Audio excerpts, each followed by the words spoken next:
chaos, calamity, destruction, and a whole bunch of guns. If you enjoy a game that has these qualities, then Borderlands is the game for you.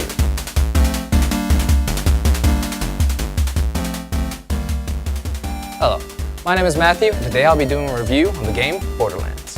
To start off, we have the campaign for Borderlands as any game, and you start off as a Vault Hunter. You have one of 4 playable characters you can select. You have Roland, the soldier. He can throw out a saber turret that just shoots everything in front of it.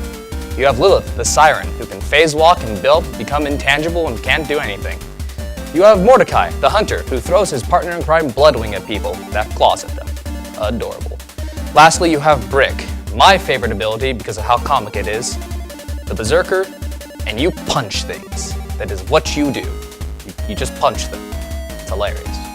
Anyways, the campaign starts off with you getting off of a bus and meeting CL4 PTP Stewart bot, Claptrap. And trust me, if you don't like him, nobody does. After that, you then get to envelop yourself in the world of Pandora, filled with a bunch of marauders, psychos, murderous skags, which are basically wolves in a way, that open their faces sideways. It's quite horrifying. And a bunch of other characters, including bosses of a wide variety that range from basic human characters to monstrous creatures that you hope that you'd never have to fight, even in your nightmares. But with this campaign, though, there are a lot of different mechanics you have to go into it. But with any campaign, let's talk about the DLC that goes with it. First off, you have the Zombie Island DLC, which is basically what you sound like.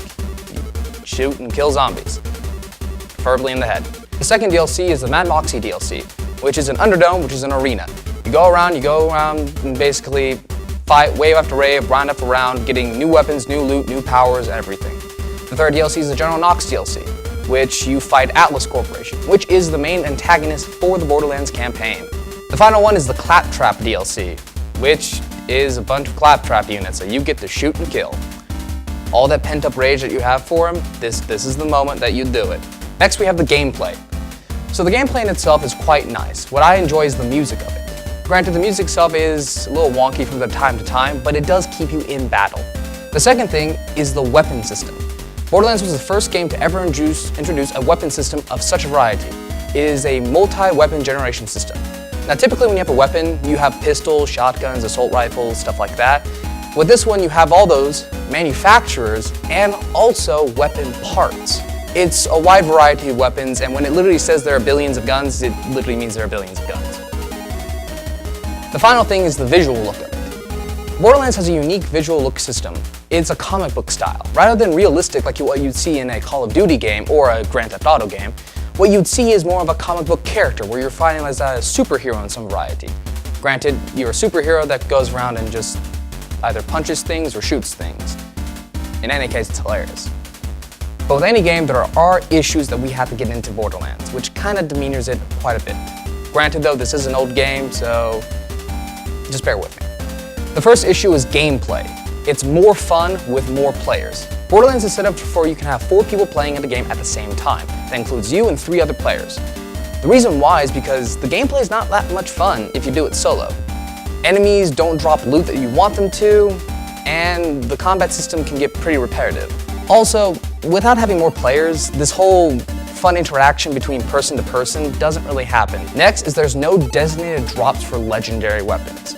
In Borderlands, you have a rarity system that goes from white to orange. And basically you have white, green, blue, purple, and orange. Orange being legendary. Legendary weapons come with unique attachments that make them legendary. This could either increase their damage output, give them a unique weapon ability, or just give them the ability to regen ammo for that specific class, which you kind of want, because when you start running out of ammo, it's saddening. The only issue is there's no characters that are designed to drop these weapons. Meaning, if you want to get a legendary, you have to hope luck is on your side, you have to hope that the enemy you're fighting drops that legendary, you have to hope you get it in a chest, and you have to hope it's the legend that you want.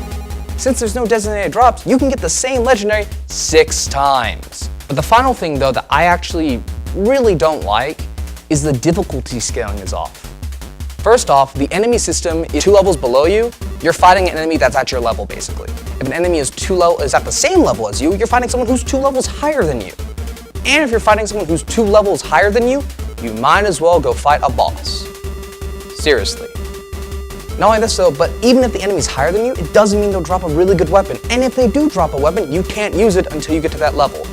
This is where playing with more people comes in, and this is also where playing solo is really horrible.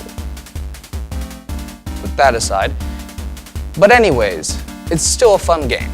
Now then, if you're ready to set foot on Pandora and give yourself some fun gun shooting mayhem, then go and get a copy of on either Steam or any place that sells games, because Heads Up Display gives Borderlands a 7 out of 10 rating. Now, did you like this review? If so, then leave a like and comment. And if you want to see more reviews like these as soon as they come out, subscribe now. Thanks for watching. This has been Matthew, and this has been Heads Up Display.